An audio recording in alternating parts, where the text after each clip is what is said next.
Welcome to We the Panel, a Terrace House podcast. A podcast where we talk about Terrace House, a Japanese reality TV show focusing on 6 lives, 3 boys and 3 girls, and they live all together in a really nice house. Hey there, my name is Jason. Hi, my name is Cheska. It's me, Tim.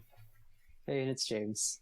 And it is now, we watched episode 4 of Terrace House. Again, this is the first season. Now, again, before we start the talking, and what we're going to be talking about is what we saw. Spoiler alert, but hey, watch it with us and, come back here and you can finally get what we're talking about and, you can even join the conversation. Alright, guys, and again, we watched episode 4, and boy, is it a doozy. Oh yeah, spicy episode this week. Very spicy compared to the past 3. Yeah. So what happened? But first, before what happens, James, you have you're gonna say, what do you guys think about it, right? Is that how it goes? Hey, I'm gonna say that. Yeah. What do you guys think of the episode, just as a whole, I guess? Spicy. Yeah, Spicy. literally. I am very happy with this week's episode. It was action packed throughout the whole thing. Just a lot of great stuff. But better cliffhanger this week. Better cliffhanger. Yeah. Cheska? I'm happy everyone has a storyline because I've been talking so much smack about not everyone having a storyline, and now they actually have it. So I'm happy. Yeah, it's a better sign now. Oh my god. I feel like I'm watching a love story. Multiple love stories ensuing. And yeah, it's beautiful. It's very wholesome. Very wholesome episode. Mm-hmm. Yeah, definitely. Mm-hmm. Yeah, man. It was pretty cool. I liked how I felt like the entire episode, there was always something going on. Of course, with other episodes, there might be a little down point and then something will happen. But I felt like the episode just as a constant just stayed with it kept our eyes peeled onto the screen because anything was gonna happen. And yeah, it was really cool. I felt like there was a lot of setup for a lot of different relationships or different storylines, and we ended on a pretty crazy note. But yeah, well, let's get into how the episode actually went. So as usual, it started with you talking about everything that happened last episode and how last episode ended with the crazy bit of information that we found out about Momo and how she lost her parents. And then it dives into this week's episode. So it starts off with Tae-chan talking to Momo. Momo was on the phone with Tae-chan because she was stuck in Shibuya. She spent all of her money because she got drunk that night. She spent all of her money and she basically had no way to get home. So Tae-chan's like, okay, yeah, I got you. I'm gonna call you a taxi. They're gonna pick you up and I'll pay for it. And yeah, so that was already considering what happened last episode and hearing the information that we learned. And then to know that she basically capped off the night with just getting completely drunk and spending all of her money. I was just whoa, that's pretty intense. Yeah, it's a very interesting start. From you already see Momo has some internal struggles that maybe no one else in the group has learned about. And from the past episode, she was talking to a fortune teller out of all people. But I guess, that's okay for her because fortune tellers listen. I don't know. But yeah, I wrote here, Momo no money. As a first scene. That's true, rough. though. Yeah, It's rough. real rough. But Yeah, we'll I see. wonder what she did in those past few hours because we actually don't know what happened in that block of time other than her getting drunk and losing her money. Yeah. I'm curious. Yeah. Now, the question is do they not have footage of that? Or do they have footage of it and they just cut it out? We don't know, man. I don't know. Was she alone? Or was she with friends? That's what I was gonna ask. Oh. Yeah, because if she's going to a fortune teller, is she going by herself? And is she meeting with friends afterwards? We don't even know what her life is outside of the house, really. Yeah. So it's like this kind of like it raises a lot of questions about her. Like we have, but yeah. like we had all like montages of everyone on what they did as the job, like their job, right, or occupation, Mhm. except Yes. for Momo. Yeah.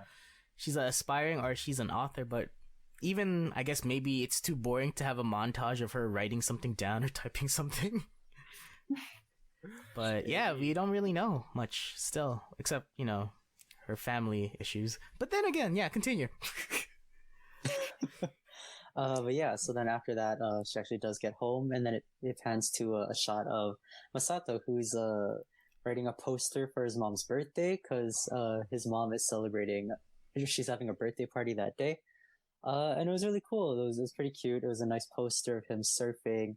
He wrote a bunch of stuff on it saying thank you. And then they go to his mom's actual birthday party. So the people that are there that I saw were Masato, of course, Tae-chan, Shota, Seina, and Momo. I don't know, like, was Rie there? I couldn't really see. I didn't see her. I didn't think see her so. either. No. Yeah. So the five of them were there. I'd understand if Rie couldn't go because she's a busy girl with her group and stuff. Yeah. But I thought it was pretty cool because like we kind of got to see a little bit into more of who Masato is just as a person. Finally. I know, Yeah. right? I like from that one scene, I kind of feel like he's like a mama's boy, you know? Mm-hmm. Yeah, the mom's pretty chill. Oh yeah. Yeah, she looked really young in that birthday party. Like, Mm-hmm. Yeah. Mm-hmm. man. It was interesting. I thought it was pretty cool, and like the entire just party scene was I thought it was pretty good. It was pretty heartwarming considering like how the last episode ended and how we're just like, oh snap. But then it's like the episode kind of starts, we're just like, okay, yeah, this is nice. But yeah, so after the birthday party, it goes to a scene with Masato and Seina, where they're talking. And Masato invites Seina to go to I forgot what the city's called, but it was a place just off of Mount Fuji with him because he was going for a commercial shoot, which is really cool. And Seina was free, so he's like, "Hey, you want to come with?" And yeah, she says yeah. And yeah, planting those seeds. another scene of him surfing, but this time beside a boat. I get it. He surfs. Oh It's no, his man. job. He was riding those waves pretty well. It was pretty impressive. Oh. I'm not gonna lie. Yeah, right. Yeah. He's following a boat off of the waves it's making. That's pretty cool. But like, it feels like every episode, guys, he's just there's a surfing shot of him. I think I don't it's know. happening more often because, like, I remember the first two episodes. It's just like him cleaning his board, and then now we're actually watching him surf. Yeah. So I'm like not too mad about it. But if it gets too repetitive, I'm gonna be like, Yeah, you're right. It's like he's either waxing his board or surfing or both. Exactly. Okay, but this time I feel like it was a little different because like one, like it was super impressive. Like this guy was keeping up with the speedboat just by riding its wave. Like that was really cool. Plus this time, we got to see that Sena really was paying attention to him, and like I don't know, like I can feel like she's like super impressed with him. Like I feel like his like coolness level to her just kind of like went up through the roof. And I feel like that wasn't like the most important part. But what was really cool was after that, is where they actually went back to like the van or whatever. And, they got to talking a little bit and they were sharing food, sharing drinks. I thought that was cute. Sharing glances. Sharing glances. Yeah. It's cute, yeah. Yeah. Yeah. Something's bubbling there. Yeah. I just see like planting seeds. It's what's happening. Mhm. They're I really think Um, they make a cute couple. Yeah. I mean, me and Tim called it since episode 1. Episode 1. So, you know. Oh wait, Cheska, but are they still sleazy in your eyes? cool. See, Oh I'm not- yeah. I don't know yet. Because, like, He's this is a the big first mama's time. boy. He's a big I know, mama's but that's like the first time I'm actually seeing something from him. So I just need a little bit more to completely trust him. Okay. Okay. But- So like from Yeah. a rating from 1 to 10, from 1 being the least sleaziest, to 10 being the most sleaziest. What is what is your rating right now of his sleaziness? Because I feel like it kind of went down because we're starting to learn more about him. Like the show literally showed us his family, and I'm like, okay, he's aight, he's cool. Yeah. But I think it went from an 8, that's where I placed him first, to like probably a 5 or a 6. Okay. Yeah. I see. So it's getting there. Okay. Yeah, We'll see. I definitely would have said like a 6 as well. Because like, yeah, like I'm still super suspect about him. But like, you know, we got to see a lighter side of him, so it's pretty cool. I was gonna say like 5, but I feel like that's like right 2 in the middle. So still kind of like, I don't Right. really trust this guy. But like, he looks good. But yeah, so if we can, we'll move on from one date to another, if you can call the other one a date, I guess. I don't know. I Or like I don't think it's a date. like a friendly date. Like a friendly They date. hanged 'Cause she's not a out. homewrecker. Don't worry. She's not a homewrecker. Anyways. But yeah. I didn't say that. It's a friend date. So, they spent the day together. Right? So Momo went to the guy's room, knocked on the door, and Shota answered, and she basically asked if he was busy tomorrow. And he's like, "Oh, I have work." And she's like, "Oh, I'm sorry. Okay. He's like, "No, what's up?" And basically, Momo invites Shota to this art exhibit, because it has this like specific clothing or whatever. And yeah, they end up going. It was pretty cool. They went to the exhibit. They took selfies, I think. I don't know. It was a weird little contraption thing with like a camera and like little hands and stuff like that. I don't know. That was pretty interesting. But then, what was really important about that scene was after, where they went for drinks. And Momo was basically just kind of talking about how, she first talked about how she thought that there would be more love affairs within the house, which I thought was pretty interesting, considering that like there's already someone that's already in a relationship, plus someone that's forbidden from getting a relationship. So I don't know if I'd really agree with her in that sense. What do you guys think? Yeah, I agree with you. Like, if there's already 2 people that can't really date anyone in the house, then why would there be different love affairs? Unless she was thinking about like cheating between different house members, but we don't know the answer yet. Damn. I hope she doesn't wreck some homes, because everything seems all right now. Well, okay. First of all, it's cool how they shot these, because it's like when, I guess, what was it, the first day before, Masato and Seina, they were doing their own thing. They're kind of like making it look like Shoyo and Momo had the same time, like they were just chilling at the same time. But like there were certain conversations with Momo where it's like, so what do you think about Seina and Masato? And like Shoyo's like, I think they're cool. I think they're just hanging out. But like it seems like Momo's trying to insinuate these kinds of like love affairs, or like, I guess, stories or narratives that, yeah. But it's like there's that one point where it's like, oh, they're always getting drunk and like, you know, hanging out. You think they've kissed or made out? And it quickly cut to Seina and Masato just eating chips at the back of the van. And like, oh, you can't open your drink. Like something so wholesome. That was really nice. I like that part. Do you guys think Momo's putting the moves on Shota? Not really. You think it's purely platonic, or? Like, I'm hoping it's not.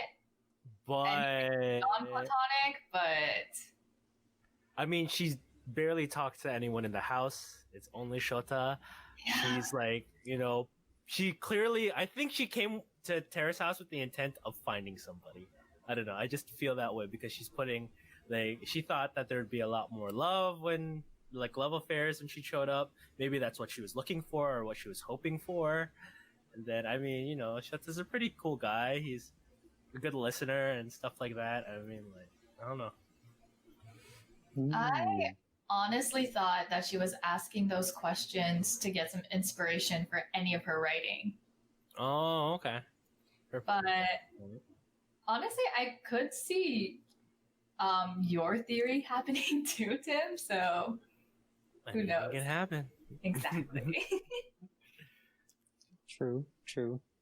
Yeah, it's interesting. I don't know, because she's like, oh man, it's so hard because like I feel like the way that it's shot is that like it's reached the point where we're kind of rooting for Momo right now. Mm-hmm. So we're seeing her in a lighter way, but at the same time, you could think that she could be like insinuating some things, but I don't know. It's really hard to say, and I feel like that's what's really gonna like split decisions right now. Right. After like that whole conversation and that entire scene, it skips to the next scene, which is Seina and Masato, who are back at the house after his shoot, and they just kind of have a little conversation there. Nothing really big happening there. But the really big part is the next scene where Rie and Tae-chan are together. Yeah, they're in the kitchen. Yeah, like washing dishes together. It's such a cute scene because they're so close together, and they're doing something together, which is really cool. And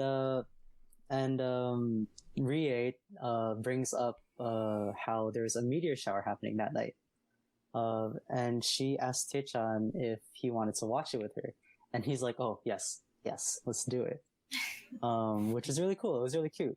So then it pans to a scene where they're walking on the roof, and then they sit together, and it's, oh god, this is just like a really cute scene because they're just like looking up at the sky. Straight out of an anime. And so cute. Yeah. And Tae-chan actually pulls off this really good move where he's looking up and she's looking at him, and he's like, "Oh look." So she looks and he's like, "I'm just kidding." I thought that was so smooth. Yeah. I was just like, bro, so okay, what'd you guys, oh sorry, before I ask you guys what you guys thought of the scene, he does this other thing where he brings out this blanket and he's like, "Oh yeah, it's really cold." So then he kind of puts the blanket around them, and it reaches the point where they're even lying down together looking at the stars. And they do this little, like, they see one shooting star go by, and they do this really cute thing where they do a little high five as soon as they see it. You see that? I saw that. Yeah, just that entire scene was just so, like, heartwarming. Yeah, so what do you guys think about it? It was adorable. Yeah. Honestly. Just happy making moves. Without Shota's help. Exactly. Yeah, we don't need him. Yeah, we don't need him. Yeah, he's more confident now, you know? Oh man, like play-by-play guys, that was so cute. Yeah. Like, okay, let's go back inside. They're washing dishes, and yeah, Rie's like, "Hey, there's like a meteor shower tonight." And of course, Tae-chan never experienced life. I've never seen one. I've never seen anything like that. Stars, what is stars? And yeah, they just go up. It was like what, midnight too, right? It was like midnight. They go up, just them two, and either everyone was sleeping because they had to like whisper, like, "Oh, all right, we're up here," and like, yeah, things are getting cool. They're just hanging out, and all of a sudden, the blanket comes in. I was like, "Oh my god!" Big brain play. Yeah, that's some great play-by-play right there. Then all of a sudden, at a certain point, we all thought, because we watched this together, are they sleeping? Were they sleeping? Yeah, they fell asleep for a bit. Yeah, they all look like they fell asleep. Then nope. All of a sudden, I missed it because I turned around. I was a really fast shooting star, but they saw a shooting star and they're like, "Oh, I saw it!" And they're like, "Oh!" They went up and everything. I was just like, this is a really nice night for Tae-chan and Rie. It filled up my heartstrings. So I think, was it last episode when Rie was talking with her coworkers about everybody at the house? Yeah. Right? And then they're like, she doesn't really say much about Tae-chan, right? But then she's the one that brings up the shooting stars that night. It was her idea. Right? Right? Are you trying to say because she doesn't talk about Tae-chan, there's something about that? Exactly that. Yeah. Cheska, what do you think as a girl's perspective? Yes, that's a good theory. As the only resident TikToker girl here, what do you think? Oh. My thoughts on Rie not saying anything about Teacher? Yeah. As that being a sign that she's interested. I mean, I can't say for every single girl because, as we all know, everyone is different, especially course. on their approaches with their loved Right. ones. Right. Personally, for me, I think if I do find someone special to me, I wouldn't really say anything about it. So, like, that's kind of on a Rie's boat. So I feel like she does have a crush on him, but she just doesn't want to admit it yet. Hi. Hi. Because then that gets into her business, right? Yeah. She said she has feelings for someone, and then there goes her contract. So she doesn't. Yeah, it's not just that. It's also like she has a contract with Terrace House, and if like that and the AKB contracts like conflict with each other, then she can't really do anything about it. So I see. Forbidden love. Maybe that's why she can't say. Oh, great pointing that out, Tim. Oh man, that's a good point. Thank you. Ooh, this makes it spicier. Yeah. Anything else about that scene, guys? That was a really nice scene. That was just really cute. yeah. I want more of it, but I felt like it was so suitable for Taechan because he's so like innocent and like young that like, you know, just a cute little scene with like them watching the stars, like it felt so suited for that situation, Mm-hmm. you know. So it's good. It was a cute scene. And yeah, I'm kind of curious as to what's gonna happen with that now too, with the whole like Ria situation. But we'll get there, I guess. I don't know. But yeah. So after this scene, it was crazy because we went to like such a high of like that happening to this next part, which is where everyone is in the playroom and they watched the latest episode of Terrace House, which was last episode. And the specific scene that they're watching is when Momo is with the fortune teller. And when she says that she lost both of her parents. And it's crazy, like the episode ends for them and everyone's just in complete silence. They're all just staring. They're just like, oh, snap. And the dramatic music after the cut. This is like Law and Order, just like, ding, like that's it. Yeah. So then they all go to the dining table afterwards, and Sena, I'm assuming because she like feels like she could be close to Momo, or because she's the oldest, she's the first one to bring it up. She talks about how her parents passed away, so her father had cancer, or was it her mother that had cancer or her father? Her mother had an illness, and then half a year later, they found out that her dad had like end stage, so I guess like stage 4 cancer. Yeah, like that entire scene, like that part was just like super tough, and like we'll get more into that scene. But one thing that I noticed was that like Momo, you know, she started like tearing up, and I don't know if it's just me, but like if I saw someone like while they were talking about something super sensitive and they started tearing up, I would have like straight up grabbed like a box of tissues and just like brought it to her. But no one did that, which I thought was kind of peculiar. I don't know if I'm just making a big deal out of it, but that was just something that I noticed. Let me say this. I think that was the first time all of them were in the same room together since the first episode. Yeah. I'm pretty sure their chemistry isn't really there yet. So that's why they didn't really want to go approach her when she was crying. So, yeah. Especially with a subject like that. Heavy. It's like, stuff. Yeah, gotta have to be really careful, and maybe it is taking a touch on like they're more reserved, right? Like, unless you're a really close friend, even though they live together, it's not like they're really close at this moment, right? So talking to a sensitive subject like that, I could see they kind of halted on giving her a Kleenex, or even like they're there, a pat on the back, or like that kind of thing. Because even that too, because like that brought a lot of like other things they talked about, not just Momo's parents, but everyone else's parents. So that was a very serious moment. Yeah, I kind of like how they all started sharing their own stories. Like, I guess just trying to relate to Momo, not really like, trying to give advice or anything, but they're just trying to like connect with her on that level, like their own relationships, their own like problems with like their upbringing. And I think like Rie said it best. It's like, we don't know what you're going through, sort of deal, but like like I guess like she was giving that support that they're there. But yeah, just speaking on that part, right before Rie kind of said the whole part where we say like, we understand, like we can't understand, but like we feel for you. Seina and Taechan, they kind of like confessed a few things too, which I thought was really good. Like, so basically, Taechan talked about how he lost his mother, at a very young age, and his father was already pretty old and retired by the time that he was born.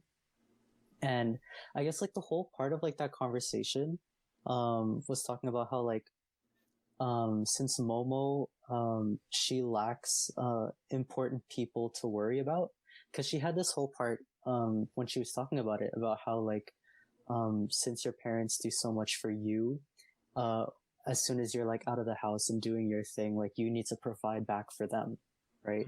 And since she doesn't have her parents anymore, she has no one that she can provide for. And I feel like that was something that she kind of like, she came to terms with. And it was something that was highlighted, just in like little captions as we were watching it. And yet when Seina, was talking about how her parents went through like financial struggles, but at the same time, like her parents are still there. So she went through the struggle herself of having to like drop out of college and take care of her sister.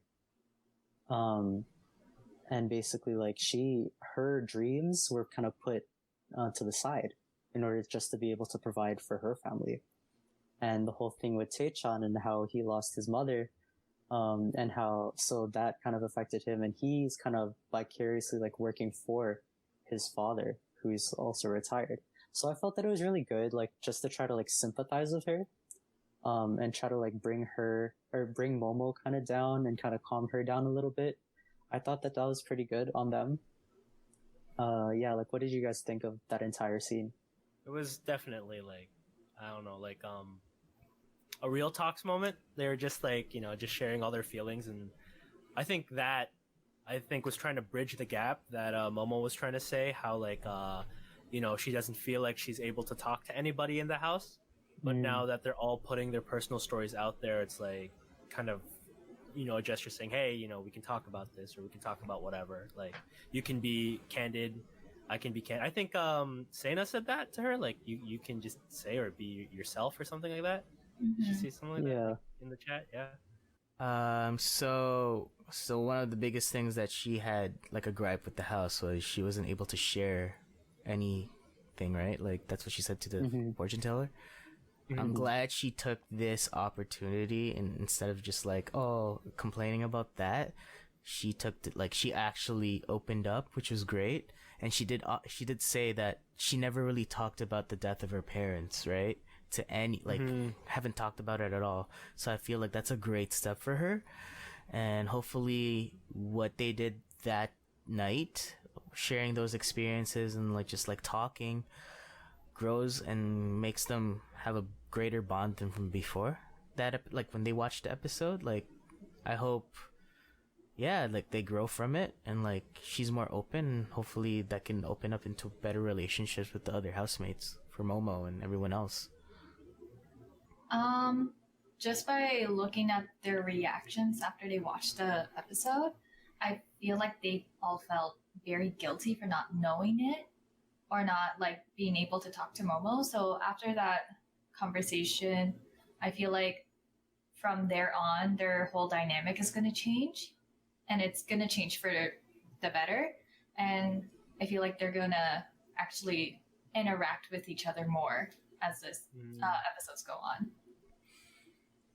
Yeah, like I feel like there definitely is going to be like a dynamic change, and I guess like that kind of that sequence, I feel like was a wake up call for everyone to realize that it's like there's 6 people living in that house, and as much as you're focusing on like your career and your relationship, like as an example, like Sena and Masato, like as much as like they kind of like have their own thing going, like being in that house also does have a focus on the interpersonal relationships between all 6 of the people. So I feel like after that entire like segment there, like yeah, like there's gonna be a dynamic change, and it's gonna help a lot for like the morale of the entire house. Oh, yeah. for the better, for sure. Yeah. Mm-hmm. So yeah. I think this is like, the start of every season. You introduce the cast, like whether or not it's like a reality TV show or like an anime, you just, you get into it. Like they're building like the foundation for all these story arcs. And then I think this is where we start to see like payoff of like, after everyone's introduction, you find out what they do, like little planting seeds here and there about ships, relationships, whatever. And then boom, like you just get hit with like everything, like, relationship with Masato and Sena, with Rie and Tae-chan, and then in the next scene, the whole firefighter arc with Tae-chan, and that gets like a small payoff too. So after everything that happened, it goes to the next day, and we get to see a little bit more into Shota's life, which is really cool. Shota goes to school. We get to see his university, which is really cool. And Shota gets to work on his grad project. So I feel like we learn a little bit more about him and how he works on mostly pottery and sculpting, which is pretty cool. He majored in pottery. Yeah, poetry. Poetry. Yeah. Poetry. I would have believed it. But yes. We get to see more into his craft. But then after his classes and after working on his grad project, he's chilling with a really big group of friends, which I thought was pretty cool. But then he gets a call from his girlfriend. Oh boy.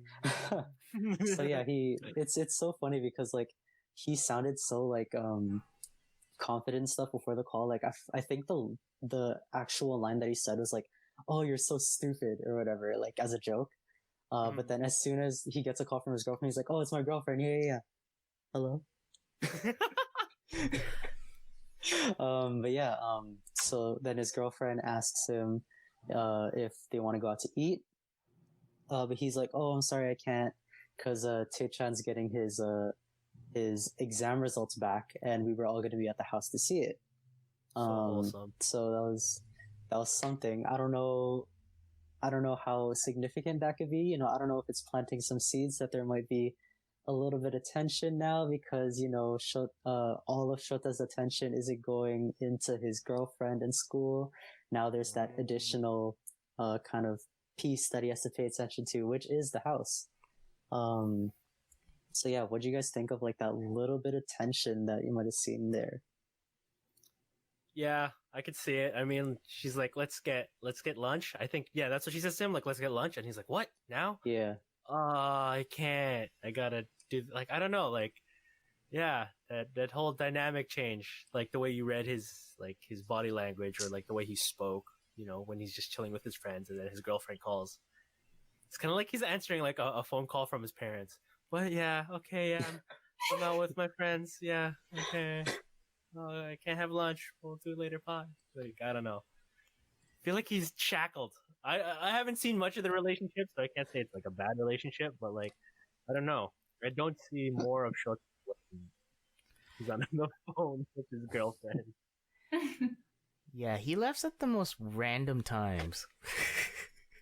Oh, yeah, like, sorry, I forgot to bring this up. Like, bring it scenes up. ago. Yeah, go. When Momo and him are like having drinks together, and then she's like, "Yeah, I thought there'd be more love affairs." And then you have your girlfriend, and then he doesn't comment. He just laughs. He's like, "Ha!"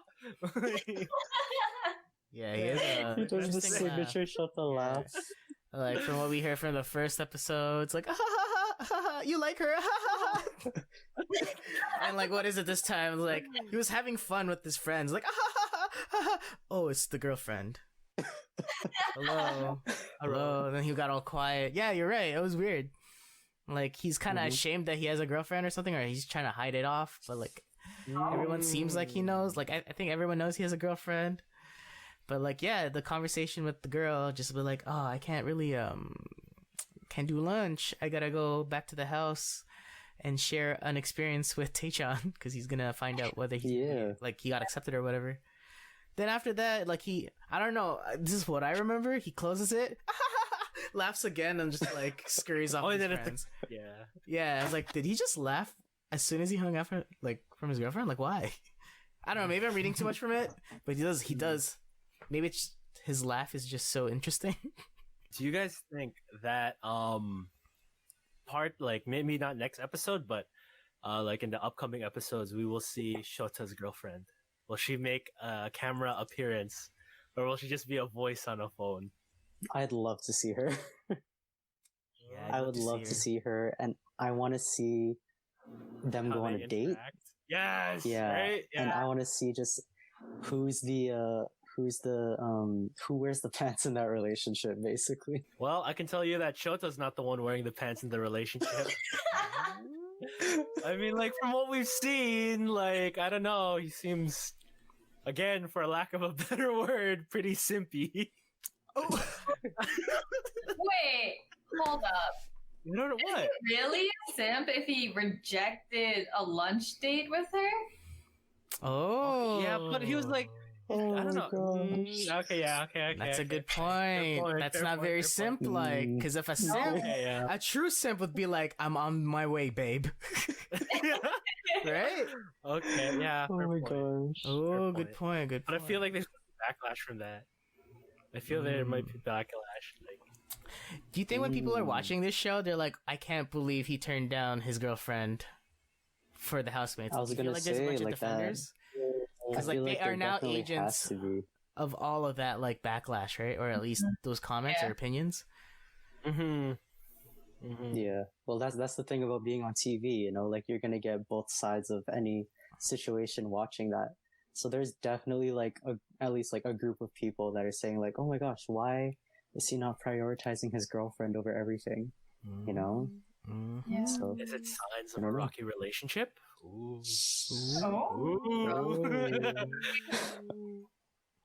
I don't think so. I think that's just who they are. Watch, they probably have the same laugh. Except hers is even like higher pitched. Yeah, like, or if anything, it complements it. If they laugh at the same time, it's a perfect third. Yeah. Goodness. Exactly. Third, sorry. Hard. Major third. Well, she's like the lower one too. Like she's Oh. She actually sings a sixth below his laugh. It's like, hi, I'm Shota's girlfriend. Like, what? Oh my gosh. She's gonna have an alto voice. Yeah. Yeah. No, she's gonna be a female tenor. Oh, love that. Yeah, I wouldn't be surprised. Maybe that's what makes it work, you know? The balance. Maybe. I feel like this scene is going to be important in the future because it's reality TV. Every little scene can count in the future. Yes. Yeah, I see something happening with them too later on. And there's definitely gonna be a lot of callback because, as we saw earlier, they watch the episodes. So this is all happening in real time here. So there's definitely gonna be something said. Yeah, exactly. At least about that situation. Yeah, so basically they go out to eat lunch or whatever. And then it skips to everyone at the house. And they're all talking about how like Taechan he's getting his exam notes back. And they're all like excited, and then in through the door comes Taechan himself holding a letter. And they're all like, oh my gosh, there's the letter. And they milk this scene out for like a while. Taechan's walking, he's like, okay, this is the letter. And they're like, oh my gosh, is that the letter? He's like, okay, I'm gonna open the letter. And they're like, oh, do you want us to open it for you? He's like, no, I think I can open the letter myself. And then it's just like, okay, I'm opening the letter. you know what you're gonna say at the top, right? That if it's yeah, I know. All right, okay. Now, like, I'm gonna open it. And yeah, be sure to show us. Yeah. Cut.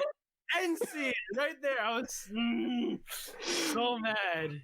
They Oh my added so God. much more things. Like, do you see the paper? Oh, I see the paper. Are you gonna take out the paper? Yeah, I oh, see it. I'm gonna take alright. it out of It's paper. right there. Let's see what your results is now. Okay, let's see. But you see it first, then we see it after. I'm like, yeah, that's how it works, Okay. right? Like, Oh my gosh. yeah, you're Yeah. right. Oh my gosh. In my notes, as soon as I saw this, the first note that I have here is I hate this so much. Yeah. Cause come on, man, I hate cliffhangers like this, man. Oh, it's Like really I good, need though. to watch the next episode. But But, you know the um, producers are behind it. Oh, hands know. down. Yeah. Well edited, No. like Exactly. mwah. Hold on. Yeah. The producers are standing right outside the door before Techo. Just milk it. Yeah, just. They're like, say more sentences about the envelope. We already took like 5 takes. I know. I know. But we say need more. 5 more. Yeah. We need more facial like close-ups of your the housemates. Be like, yeah, let's open it. Let's open it. Like different ways of them saying it. Everyone has to say, yeah, open it. Everyone. And they ask Taechan, they're like, Taechan, can you say I'm gonna open it like 3 times, but in different ways? Yeah. Like one's distraught, one's a little happy, but one's the happiest too. Like, You look a little bit worried. You look too happy in the last one, you know? Like, you just gotta. it was great. You guys think that he passed? Yeah. Oh. Oh man, Well, that's we the don't question know. I was gonna ask. You don't know. Oh, sorry. But You don't Yeah. know. Yeah, so I don't know. Like, yeah, what do you guys think? Like, do you think Taechan is gonna pass? Think he's gonna fail? I don't know. I don't think he passed. I don't think. Ooh. I think. Hmm. I feel like it's gonna add a roadblock to him, to his whole career path. He's young. I feel like he hasn't like experienced the rejection of like like a career path or a failed interview. I think so far everything's kind of been handed to him, including that job with Gardner, bro, with the majestic beard. Yeah. Hayao Miyazaki. I agree. Right? Yeah. Okay. Cool. It would be a better Ooh. story if he failed because Mhm. honestly, I kind of forgot why he was there for a bit. Like he's an aspiring firefighter, right? But like, did we see any from the past episodes of him actually trying to be a firefighter? Like, or at least I don't know. Maybe they didn't want like the show runners didn't want us to see them or see him actually like, oh yeah, I'm studying for an exam or whatever. I saw none of that. So like maybe if he does, I hope he passes. But like if he fails, that could be more of the stuff in the show where it's like, oh yeah, Taechan's working harder now. Like it would be making better TV. So Mhm. Yes. Especially with the way we all sympathized with like Sena and her rejection with like her Right. struggles of her career. mhm. You know, like, yeah. Taecha's had it too easy for too long. True. That's true. Yeah. I also think he's gonna fail, but if there was a possibility of him passing, I feel like it's gonna be like a barely passing. Oh. Because like, did you even see him study at all? Exactly. Or was this before he got into Terrace House? Was he already waiting for like results? Oh, probably. True. They I didn't don't show know. that well enough because it seems like it's only been Yeah. what, 4 episodes. It's been a month. Look at Yeah. every week they film. Yeah, yeah, yeah. So I don't know. yeah. I feel like this situation could go it could go either way, and there are reasons for it to go either way. Like I feel like I'm definitely on y'all's side saying that like he's not gonna pass. But I feel like that's because like everyone's kind of rooting for Taechan. So it's like if he doesn't pass this, then that's really gonna help like his underdog story. You know, everyone loves a good underdog story, rags to riches type of thing, where it's like, oh, I failed, but I am inspired to do better, and then his character arc just goes like through the roof. But at the same time, everyone is rooting for Taechan. So like everyone wants to see Tae-chan win. So if he passes, it's like, oh my gosh, yeah, our boy Tae-chan passed. You know, so it really could go either way. And honestly, I wouldn't be mad if it went either way. Oh man. So Yeah, are we I all don't in know. agreements that he's gonna fail? He's not gonna pass? Like that's our guess for the next episode. Like, are we all in for he's not gonna pass? Like, what's the cutoff Oh my for gosh. a This pass goes and a in fail? percentile. Yes, Oh, percentile. Like, man. what is the cutoff in Japan? Well, considering that it's firefighting and it has to do with saving lives, Mhm. I feel like it's pretty high to be able to pass it. You know, Right. like if it's percentage, I feel like you have to get like a 75 or an 80 or like an 85 to pass that. Right. Like, I feel like if he's gonna fail, it's gonna be like, say the pass is an 85, his fail is an 84.5. No, Wow. Yeah, just like barely there, but he still failed. That would help the storyline. Quite It's a like- speculation, yeah. Yeah, because like imagine the difference of like the reaction of like he got an 84.5. He's like, oh, I was so close. Imagine if he got like a 20. And he's devastated, just like Yeah, everyone would be like, oh, this guy's actually like an idiot. Well, maybe that's why we didn't see him study, because he didn't study. Cool. Ooh. We didn't even see him take the test either. Exactly. Like, Didn't he take the test before he got to the house? maybe, I don't know. We didn't see him say anything about his firefighter career other than I'm an aspiring firefighter, and the job at like the manual labor at the gardening shop would help with that.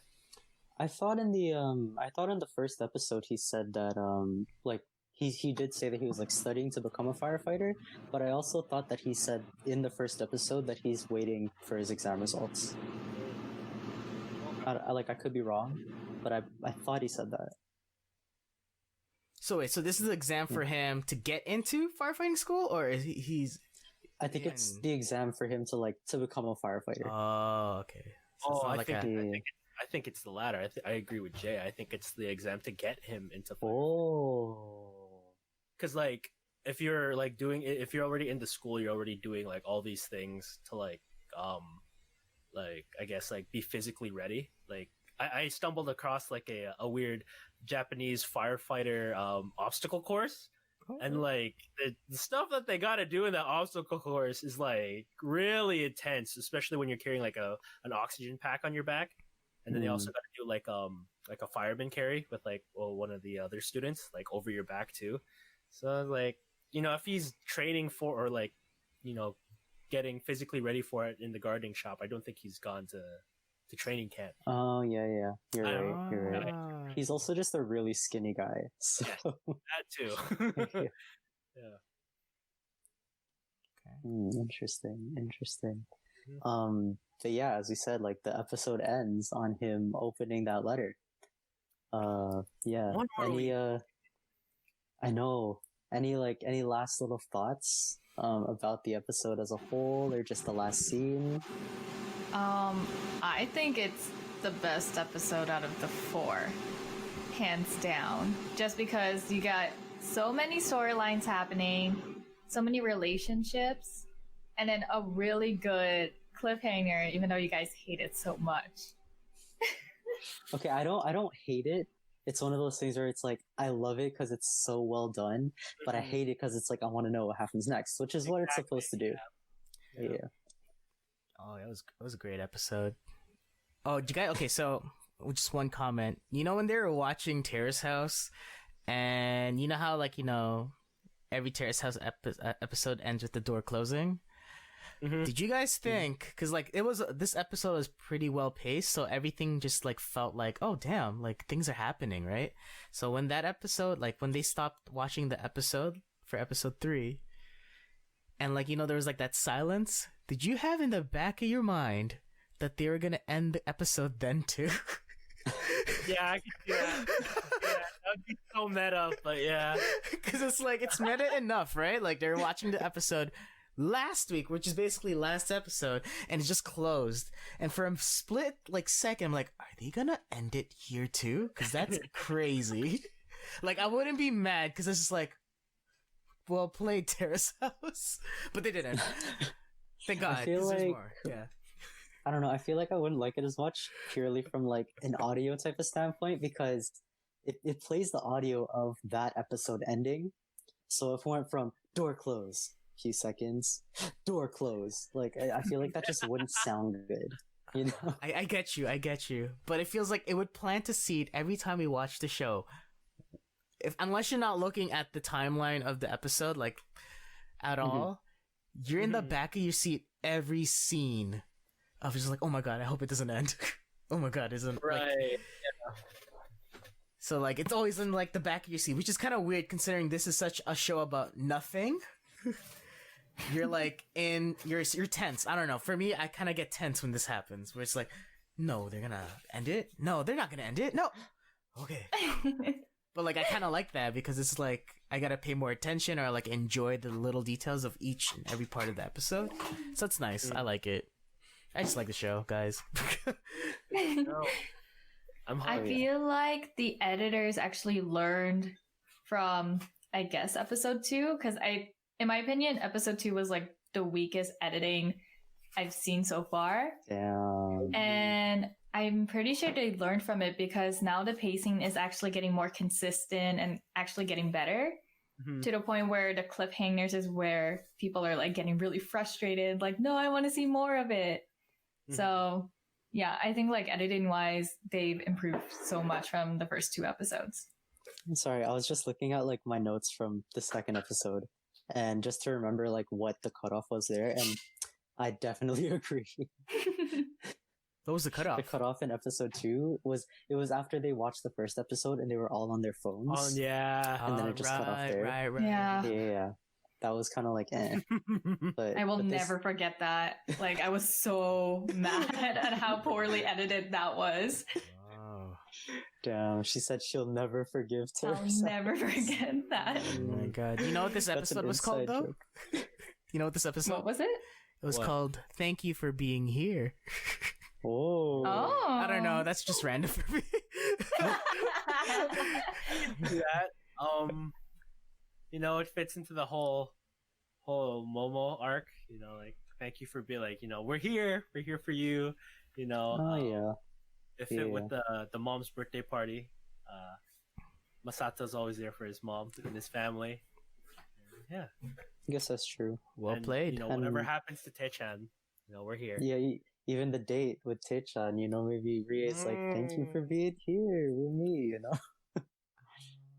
More Yeah, I don't know. good. Did Momo say that? Like, thank you for being here? Like, did she say that at all? I don't. Because I feel like if they were gonna get the title for the episode, I feel like that's where they would have taken it. Because I felt like that was like the biggest, I felt like that was like, other than like Taechan and Rie's moment, I felt like that was the biggest segment of the episode. The whole like confrontation about what Momo said. I don't think she actually said it. I think she said thank you for like talking to me, but I don't think she said thank you for being here, True. which is a different True. context. Okay. So I originally did have this one really good subreddit post that I was going to talk about. But as we were talking through, as we were just talking about the episode and everything that we said about how everyone's getting like the storyline and all that kind of stuff, it made me think of like just using this other Reddit post that I saw. And I feel really bad because I can't find it. I spent the entire episode trying to find it, but I can't. But I do kind of remember what it was, and I just really wanted to like throw this question out there for you guys. Okay. Yeah. So, with everything that we talked about today, the question that I wanted to ask you guys, which did come from Reddit, once I do find the post, I'll send it over. But it was like, since this house contains 3 guys and 3 girls, but the build is really slow, and this is probably the first episode where we really got a storyline for every single person, right? And we're 4 episodes in. So for the first 3 episodes, we didn't really get too much into everyone. So do you guys think that this show would profit from getting 2 additional members? So instead of 6 people being in the house, like what if it was 8 people? Do you guys think that would help the show at all with pacing or anything, or just with fit in the house and all the segments and stuff? Like, do you think having 8 people would work? No, I don't think so personally, because I don't know, like the pacing of the show is already pretty slow with the first 3 episodes. So now, like adding an additional 2 members, another guy and another girl, that's just more setup, I think. And then now you've got like 8 different story arcs, right? And you got to jam that into like an episode like we have now, where we see payoffs on like all the other things that they built up in the previous episodes, right? So I think like it would just be too much to like, unless they made the episodes longer, which I think they do later on in You'll see. other seasons, right? Right. So I mean, if the episodes were longer, then sure, but a lot to be jam packed into these 20 minutes with a like with more people. Yeah, True. I agree. I think, in my opinion, it's all based on the editing. Like, I'll keep repeating it, but yeah, like if you add 2 people and they don't really contribute much, what are the editors gonna do? Not really anything. So you're just gonna leave out more storyline from the original 6, right? And then you try to add the new 2 people here and there, and then it's gonna be the first 2 episodes consistently. Okay. Jay? I think it can work if it was longer, and but I feel like if it was 8 people, the show would totally change its pacing. Like, yeah, I agree with a certain extent with Cheska. It's just because, yeah, there is a lot of, like, especially, like, the beginning, right? Like, we have to learn, and, like, we have to, like, understand who are these characters are in the show. And it can be very overbearing at times. Like, there's only 6 people, but I feel like the show did a good job enough now to make us realize, oh, yeah, this is what they do. This is what their internal struggles are, beginning to see their conflicts. And adding more people would be just, like, more introductory, like, episodes, which you kind of don't want anymore, because it's like, we know them now as the surface level. We should know them more as in, like, in a deeper level, I guess. Yeah. Weirdly, 6 people work. Like, Yeah. If we put 4 people, there has to be a ton going on there, like, especially if they do this every week. But I know there's other shows like Terrace House, like recently, that's been popping up, which is actually like more people, but I think the longevity of the show is actually like an hour and a half. Yeah. So maybe that can work more, just because they have enough time to like space out like this narrative and that narrative. But yeah, that's a great question. Like, I'll before, okay, so you answer your part, because I'm interested in what you think, and I'll add something else to that question. Thanks. I feel like, so I asked this question, and like I definitely agree with you guys on this. Like 6 people is that perfect like sweet spot. But I really wanted to ask this because like I had a feeling this was gonna happen, so I kind of thought what would happen if they were to have 8 people. And I feel like because of like, since like this episode was super jam packed, but other episodes haven't been. And one thing that Terrace House does is that if you're not doing something that's like mildly interesting, you're just not going to get airtime, right? Yeah. So having the additional people there could keep like not the pacing, but just kind of keep the interest level like high, because it's like the more people that you add, the less time there is to kill, right? Because at that point, like, there are going to be so many different storylines that you're going to enter into that there's no time for you to include just a throw-in segment in there or something like that, right? So it kind of keeps the interest high, but at the same time, like, yeah, I agree, like, having 8 people feels like it's a bit of a crowd. You know, like, imagine just looking at 8 people sitting together at a dinner table, like, that already feels like it's a lot. So yeah, like, I agree with you guys that, like, 6 people is that sweet spot.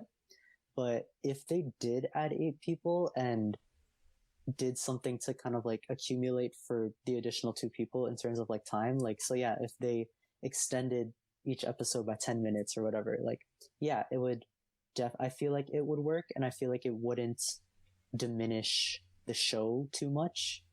But at the end of the day, I feel like Terrace House is really smart with just the entire production and like how many people to bring in.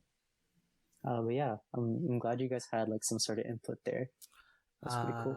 So if that's the case, that means if there was more than, I guess there was 8 people, and to make it work, the only way I could see it is you're gonna see some people that's not gonna be in episodes at all. Yeah. Yeah. Again, like, you're right. If you're boring, they're not gonna film you. And it makes sense. Like, again, this is a TV show, right? People want to get invested in it. But Right. what I don't like about some things in Terrace House is when they see a drama, like, and you're gonna get your TV time, sometimes that drama is so like either, okay, I've seen it enough times, can this end already? I actually want to see what other people are doing. So that's always finding that balance where it's just like, okay, I hope they kind of finish off with this narrative. Can we find out another thing? Because I'm like, because you and me, James, we've watched a ton of Terrace House, all right? Yes, we have. And there have been times, honestly, where it's like, can they stop with this storyline? I'm so tired of this. Can we move on? Like, See, but what's really funny with that is like I feel like there are also times in Terrace House, and looking through the subreddit, like I see that like there are people that actually agree with this stance that like there are dead spots in Terrace House. oh yeah. And yeah, so that was kind of like what sparked my interest in having this question. Or yeah, just saving that question in general was like, I would like, would you rather have a boring person have screen time, or have an additional interesting person take their screen time? Like it's one of those kind of like battles that like I guess the producers and the directors would have to work with. Yeah. And at that point, it's just prioritizing what do you think the masses would like. But we have seen in other seasons, even just with the 6 people, we have seen like boring characters just not show up in an episode. Like Momo in like the first couple episodes, just like she didn't have much screen time at all. Yeah, it'll be like you don't really get invested into their story, but you'll see them in like they'll be in the side of like a segment. They'll be like at the dinner table as someone else is talking. Yeah, They exist. So let's show them a shot of them eating lunch. yeah. Then move on. Rolling their face. Mm. Can we compare it to like American reality shows? Because I feel like it's the exact same thing. And like, say for competition shows, they have like 14 people at least, and they're filming probably, let's say like 4 max. So like, I don't know. Like, I want to know what you guys' thoughts are comparing to the American reality shows. I feel like in terms of American reality shows, I don't know, like the only kind of comparison that I can think of, mostly just because of recency, is I watched the Netflix show Too Hot to Handle. And I know that Jay's in the middle of watching it right now, so I'm not going to spoil too much. But they have, let me think, how many people do they have in that show? They have about 10 people within that show that are consistently there, at least, because there are people that leave and then like other people show up. But I'm pretty sure that it consistently stays at about 10 people. And there's straight up a character that basically doesn't show up the entire season because she's the only one that doesn't kind of like do anything in that area. So yeah, like in American TV, like they're not afraid to just cut you off if you're not interesting. And I feel like that's just like the TV or entertainment industry as a whole. You know, like if you're not interesting, like why are we going to choose you? It's the same thing as like when Sena was at the casting or at her audition. Yeah. It's like, yeah, like how can we differentiate you? Like how are you going to stand out? Like that's the only, like you need to tell us how you're gonna stand out because that's the only way we're gonna give you time. That's true. Yeah. Good Do you point, feel James. like Good point. with okay, so with like how there's a lot more people in other shows, I feel like the more people there are, the more instead of what the character is that you're trying to understand, the more you look at them as a caricature. Like you just see them more as one dimensional. So like I guess if you have more people, you kind of just like start to separate them out. Oh, that's the couple that does this one thing. That's another person that does this one thing too. Like that's evident. I feel like I don't know, like less people, you start dissecting them more as just a one-dimensional thing, and you start looking to them. I think that's why it kind of works out with Terrace House because it's like okay, that number 6 people is just like that magic number. It's like with 30 minutes, you kind of get to know who they are more than just like that, like one thing. So let's like Momo, like oh yeah, she's an author, or like he's a firefighter, right? Like we're starting to understand them more in a deeper sense. But in terms of like West, like yeah, like Amazing Race, like or something like that, like contest stuff. Like you kind of just see them. Oh yeah, they're the couple, or they're the person that does this one thing, and like sometimes they get that screen time and they get that like that notoriety or that identity of who they are, and then it kind of just travels throughout the show, right? So yeah, it's interesting. Yeah, what I think about American TV shows is if the cast is getting boring, then they're gonna add more challenges, like competition challenges. With Terrace House is like if something is boring, then they kind of have to adjust the cast in some type of way, like whether it be personality or possibly like adding another cast member. Yeah, and like that's like a part that I really like about Terrace House is like they want to alter the actual storyline instead of adding challenges to make it more interesting. It's like next level. Yep. Okay, this is what you have to work with. We can't really change them. There is no challenges. Yeah. There is nothing that we could add. So like kudos to those editors. So Yeah. Yeah. Tim, man, what do you think? Do you watch American TV, Tim? like reality TV shows. Because I know you watch a lot of anime, so that's what I know.